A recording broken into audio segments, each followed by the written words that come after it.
6월 24일 역대상 24장 1절. 아론 자손의 계열들이 이러하니라.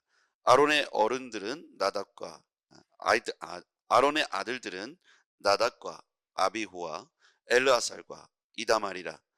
나답과 아비후가 그들의 아버지보다 먼저 죽고 그들에게 아들이 없으므로 엘르아살과 이다말이 제사장의 직분을 행하였더라. 다윗이 엘레아살의 자손 사독과 이다말의 자손 아히멜렉과 더불어 그들을 나누어 각각 그 섬기는 직무를 맡겼는데, 엘레아살의 자손 중에 우두머리가 이다말의 자손보다 많으므로 나눈 것이 이러하니, 엘레아살 자손의 우두머리가 16명이요 이다말 자손은 그 조상들의 가문을 따라 8명이라. 이에 제비 뽑아 피차에 차등이 없이 나눴으니, 이는 성전의 일을 다스리는 자와 하나님의 일을 다스리는 자가 엘르아살의 자손 중에도 있고 이다말의 자손 중에도 있습니다. 레위 사람 느다넬의 아들 서기관 스마야가 왕과 방백과 제사장 사독과 아비아달의 아들 아히멜렉과 및 제사장과 레위 사람의 우두머리 앞에서 그 이름을 기록하여 엘르아살의 자손 중에서 한 집을 뽑고 이다말의 자손 중에서 한 집을 뽑았으니, 첫째로 제비 뽑힌 자는 여호야리비요, 둘째는 여호야다요, 셋째는 하림이요, 넷째는 스오림이요, 다섯째는 말기야요, 여섯째는 미야민이요, 일곱째는 하코스요, 여덟째는 아비야요, 아홉째는 예수아요, 열째는 스가냐요, 열한째는 엘리야십이요, 열두째는 야김이요, 열셋째는 훗바요, 열넷째는 예세부압이요, 열다섯째는 빌가요, 열여섯째는 임메리요, 열일곱째는 에실이요, 열여덟째는 합시세스요, 열아홉째는 부다히야요, 스무째는 여헤스겔이요, 스물한째는 야긴이요, 스물두째는 가물이요, 스물넷째는 들라야요, 스물넷째는 마시아랴라. 이와 같이 직무에 따라 여호와의 성전에 들어가서 그의 아버지 아론을 도왔으니, 이는 이스라엘의 하나님 여호와께서 명하신 규례더라. 레위 자손 중에 남은 자는 이러하니, 아므람의 아들들 중에는 수바엘이요, 수바엘의 아들들 중에는 예디하며, 르아비아에게 이르러는 그 아들들 중에 우두머리 이시야요, 이스라엘의 아들들 중에는 슬로못이요, 슬로몬의 아들 중에는 야히시요, 헤브론의 아들들은 장자 여리야와 둘째 아마랴와 셋째 야하시엘과 넷째 여가무아미요, 우시엘의 아들들은 미가요, 미가의 아들 중에는 사밀이요, 미가의 아우는 이시야라. 이시야의 아들들 중에는 스가랴이며, 스마랴의 아들들은 마홀리와 무시요, 야하시야의 아들들은 분노이며, 무라리의 아들 야하시야에게 난 자는 분노와 소함과 사꿀과 이불이요, 마홀리의 아들 중에는 엘르아살이니, 엘르아살은 아들이 없으며 기색에 이르러는 그의 아들 여라무엘이요, 무시의 아들들은 마홀리와 에델과 여리못이니, 이는 다 조상의 가문에 따라 기록한 레위 자손이라. 이 여러 사람도 다윗 왕과 사독과 야히멜렉과 제사장과 레위 우두머리 앞에서 그들의 형제 아론 자손처럼 제비 뽑았으니, 장자의 가문과 막내 동생의 가문이 다름이 없더라. 아멘. 할렐루야. 네, 한국에 이름 세자 혹은 두자로 태어난 게 참 감사하네요. 아침부터 혀가 안 풀려가지고 읽기 힘들었습니다. 자, 오늘 말씀은 우리가 한번 볼 때요, 아론의 자손 중에 1절에 보니까 아론 자손의 계열들이 이러하니라. 아론에게 4명의 아들이 있었어요. 아론의 아들들은 나답, 아비후, 엘르아살, 이다말인데요, 나답과 아비후가 그의 아버지보다 먼저 죽었다고 되어 있습니다. 그리고 그들에게는 아들이 없었어요. 그러니까 두 아들에게는 후사를 이을 아들이 없었다는 거고요. 두 아들이 남았죠. 엘르아살과 이다말입니다. 그래서 이 두 사람의 자손들에게 직분을, 제사장의 직분, 그리고 성전을 다스리 관리하는 업무를, 직분을 맡게 했는데, 그 자손들의 수를 세알인 겁니다. 그 두 자손 엘르아살과 이다말에게 각각 자손이 어떻게 있는가를 점검해보고 그 자손들에게 맡겨야 했습니다. 3절 다윗이 엘르아살의 자손 사독과 이다말의 자손 아히멜렉과 더불어 그들이 나누어 각각 그 섬기는 직무를 맡겼는데 4절 엘르아살의 자손 중에 우두머리가 이다말의 자손 수보다 많으므로 나눈 것이 이러하니 엘르아살의 자손의 우두머리가 16명, 이다말의 자손의 조상들의 가문을 따라 8명. 이게 무슨 얘기냐면 각각 4명의 아들 중에 엘르아살과 이다말만 남았는데 나답과 아비후는 후사를 보지 않고 죽었기 때문에 후사가 끊겼죠. 제사장의 가문은 그 아론이 제사장이잖아요. 그 가문이 대를 이어서 그 자녀들이 하나님의 일, 성전 직무를 감당했다는 것이죠. 그래서 보면 엘르아살의 자손이 16명, 이다말의 자손은 8명, 도합 24명이 남은 겁니다. 그런데 16명과 8명은 숫자의 차이가 있죠. 골고루 성전 안에서 제사를 직무하는 것과 건물을 성전을 관리하는 일을 섞었습니다. 그 방식으로 제비뽑기를 했죠. 5절 이에 제비뽑아 피차에 차등이 없이 나눴으니 이는 성전의 일을 다스리는 자와 하나님의 일을 다스리는 자, 그러니까 예배를 집례하거나 성전을 보수하거나 지키는 일, 그러니까 성전을 다스리는 자, 하나님의 일, 즉 예배를 집례하는 일, 두 가지가 서로에게 차별 없이 피차에 차등 없이 섞이게 했다는 거예요. 성전의 일을 다스린 자와 하나님의 일을 다스리는 자가 엘르아살과 에스라살의 자손 중에도 있고 이다말의 자손 중에도 있었다는 겁니다. 자, 이 이야기가 전체의 흐름이고 거의 대부분의 내용이며 나머지는 그 자손들의 이름과 24반차로 나누어서 각각의 직무를 감당하게 했어요. 제비뽑기에서요. 그래서 세 번째 아들에게는 16명의 후사가 있었고 또 넷째 아들에게는 8명의 후사가 있었는데 이것이 차등 없이 되도록 서로 성전을 관리하는 일, 예배를 집례하는 일, 이 두 일에 제비뽑기를 했어요. 이 사람들이 16명이니까 좀 더 많이 뽑게 하고 그 다음에 뽑게 해서 골고루 이 직무가 섞이게 했다는 거예요. 어느 누구에게도 차별 없이 했다. 자, 이 말씀을 통해서 우리가 함께 나누고 싶은 건 뭐냐면 성전을 다스리고 관리하고 즉 봉사하는 일이라고 통칭하겠습니다. 예배를 집례하는 일이나 성전을 관리하는 일. 지금 우리가 이제 얼마 전에도 우리 교회에 보수할 일이 있었어요. 예배당에 좀 물이 샜어요. 그러니까 보니까 이제 방수가 약간 찢어져 가지고 그 사이로 물이 이렇게 새더라고요. 그런 일들을 또 누군가가 헌신했을 거 아닙니까? 그런 일은 좀 허드렛 일이고 예배에서 앞에 찬송하고 성가하고 악기를 연주하고 설교하는 일은 좀 월등한 일처럼 하등하거나 월등한 일처럼 우리가 여겨서는 안 된다는 겁니다. 보면 예배를 관리하는 일이나 예배를 집례하는 일, 즉 하나님의 일을 맡은 자라고 표현되어 있고요. 성전을 관리하는 자, 성전을 개보수하거나 지키거나 하는 사람들을 말하죠. 이 사람들은 다 차등 없이 제비 뽑아서 섞이게 했다는 거예요. 셋째 아들과 넷째 아들의 후손들이 총 24명인데 16, 8 이렇게 나눠졌는데 그 사람들을 적당히 섞어서 그 일을 어느 가문에게 쏠리지 않도록 했다는 거예요. 저는 이것을 차등 없이 라는 표현으로, 봉사는 차등 없이 하등하거나 월등한 일이 없다라는 것이죠. 그래서 이 일에 불평, 원망이 아니라 내가 맡은 일에 그것이 작고 또는 누군가가 주목하지 않는 일일지라도 예배당에서 어떤 그 일이 주목받는 일이 아닐지라도 그것이 하등하거나 또는 하찮은 일이 아니라는 것이죠. 하나님께서 왜 제비뽑기 했을까요? 여러분 그냥 임명해도 될 거예요. 그렇죠? 다윗이 이리 와봐, 다 모여. 너는 이거 해. 아니면 야 니네 이렇게 보니까 8명은 요거를 하는 게 좋겠고 16명은 이거 전체를 맡아서 하는 게 좋겠어.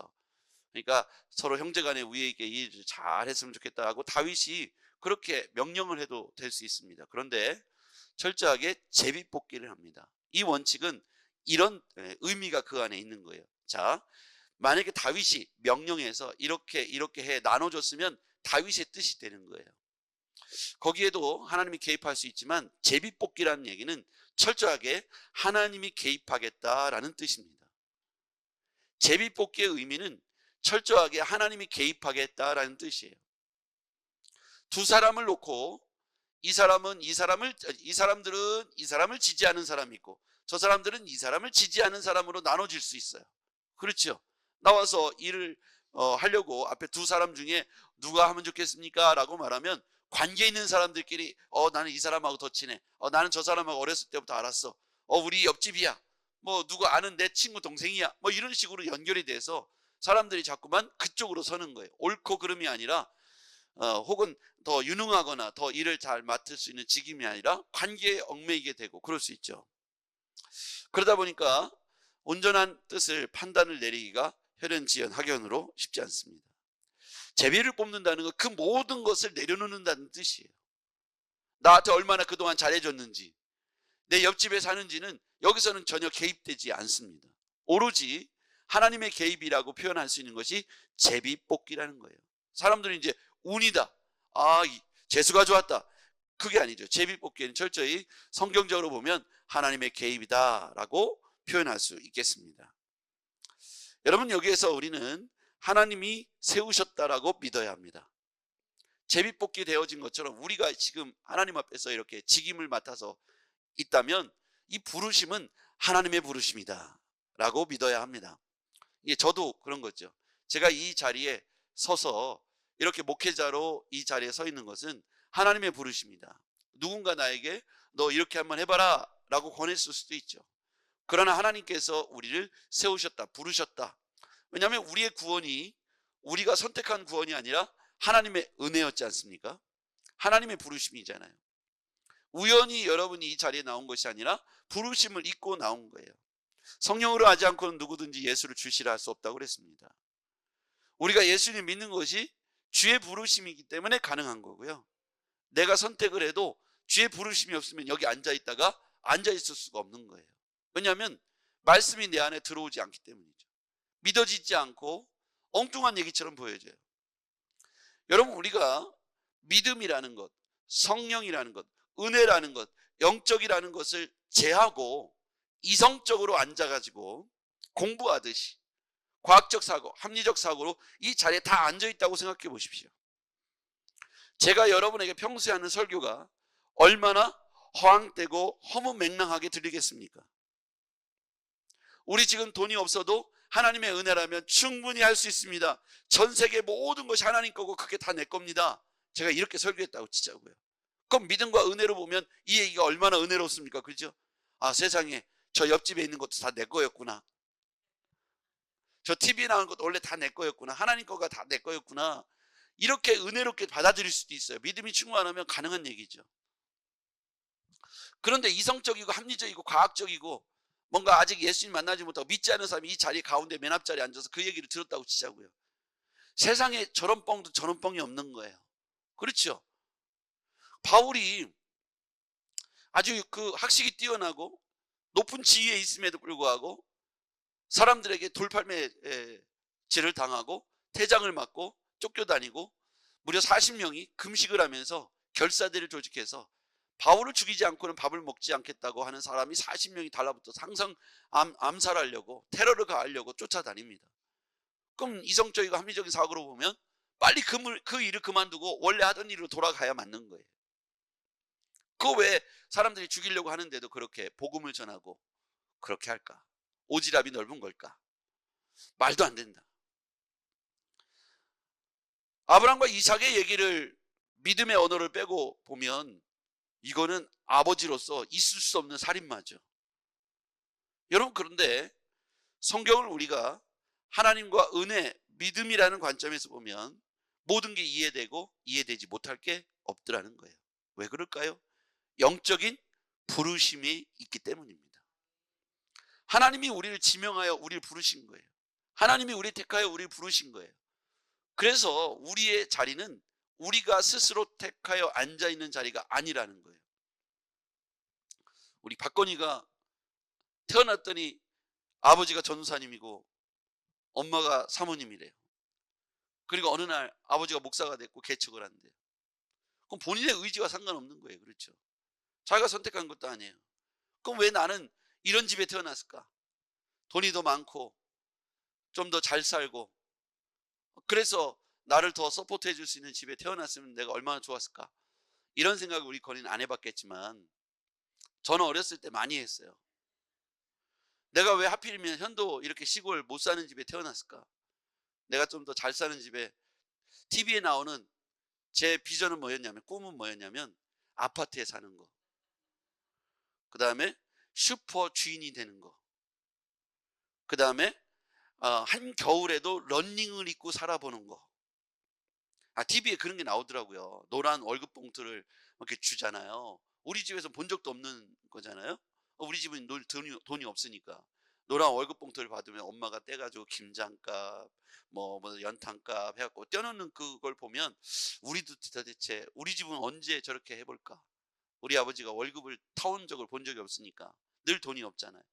그런 생각을 했다 이거예요. 그런데 여러분, 하나님의 부르심은요, 내가 선택한 게 아니지만 태어났더니 어느 집이었다, 목사님 가정이었다가 아니고 그게 하나님의 부르심의 자리라는 거예요. 여러분이 앉아있는, 여러분이 속한 가정, 여러분이 선택하고 한재 앉아 있는 이 자리, 여러분이 순종하고 있는 어떤 봉사의 자리, 오케스트라든 찬양단이든 성가대든, 여러분이 한 것 같고 또 누군가 권한, 목사님이나 집사님이나 어떤 분들의 권한 같죠? 그렇지 않다는 거예요. 하나님의 섭리와 은혜의 관점에서 보면 거룩한 부르심이 있는 거예요. 제비뽑기가 그런 겁니다. 하나님의 전체적인 선택과 부르심이 온전한 개입으로 이루어진 사건이 제비뽑기예요. 여러분, 거기다가 운빨이라고 볼 수 있겠죠. 나는 운이 없어가지고 뽑기 아마 한 번도 된 적이 없어. 이렇게 보면 우리는 이성적이고 합리적이고 과학적 시각으로만 성경을 보는 것과 똑같은 거예요. 하나님이 우리를 부르셨다는 이 부르심, 소명이라는 것을 우리는 분명히 기억해야 합니다. 봉사의 직임을 감당하면서 하나님이 철저히 개입하기를 원해서 제비뽑기를 합니다. 쉽게 다윗이 명령해도 되는데 제비를 뽑아서 섞어놔요. 성전 관리하는 일, 소위 말하는 허드렛 일과 예배를 집례하는 소위 말하는 거룩한 일이 섞여지게 해요. 누구도 차등이 있지 않게 하고 누구도 배제되지 않도록 24반차로 나눕니다. 18, 16, 8. 누구도 소외되지 않도록 24반차로 나눠서 그 일을 다 맡긴다는 거예요. 저는 그래서 여기 계신 모든 분들이 그 24반차와 같이 다 하나 귀하게 부름받아서 귀한 자리에서 쓰임받기를 주의로 축복합니다. 열애되면 없어요. 열애가 없어야 돼요. 왜요? 하나님은 개인적 부르심을 주셨거든요. 까따리로 그냥 섞어서 너는 1+1이야 그래서 구원받은 거야, 그런 인생이 아무도 없다는 거예요. 여기 있는 분이나 저나 모두 소중하고 중요하고 한 사람도 숨김이 없이 하나님의 정확한 선택으로 핀셋으로 딱 집어서 여러분을 이 자리에 앉혀놨다는 거예요. 얼떨결에 1+1으로 딸려서 구원받은 것이 아니라는 겁니다. 그래서 누구도 그물 뒤에 또는 나무 뒤에 숨지 마시길 바랍니다. 하나님이 각각 누구도 빠지지 않고 와서 다 뽑아. 16, 8 누구도 빠지지 말고 와서 다 뽑아. 한쪽 집으로 뽑히지 않도록 순서대로 적은 쪽에 2번 뽑게 해. 많은 쪽은 한 번만 뽑고 적은 쪽에 2번 뽑아. 다 섞어놨어요. 하나님의 철저한 개입이라는 거죠. 여기 계신 모든 분들이 하나님 앞에서 차별 없이 누구도 예외 없이 하나님의 완벽한 개인적 구원을 이뤄내셨으니 한 분 한 분이 우리 교회 안에서 소중한, 없어서는 안 될 중요한 톱니바퀴처럼 그 이빨이 빠지지 않도록, 한 영혼도 낙오되지 않도록 부르심 앞에, 하나님의 거룩한 부르심 앞에 순종하시기 바랍니다. 기도하겠습니다. 전능하신 아버지 하나님, 오늘 믿음의 자리에서 우리들을 기억하여 주시고 한 영혼도 예외 없이 하나님 안에서 부르심 앞에 반응하고 순종하도록 인도하여 주시옵소서. 24반차를 나누어 모든 가문의 남자들이, 그 가문의 사람들이 빠지지 않도록 하나님께서 제비뽑기로 개입하신 것을 보게 됩니다. 아버지, 우리 사랑하는 성도들 중에 한 영혼도 낙오되어 주님, 나무 뒤에, 사람 뒤에, 시간 뒤에, 물질 뒤에 숨지 않게 하옵소서. 예수님의 이름으로 기도합나이다. 아멘.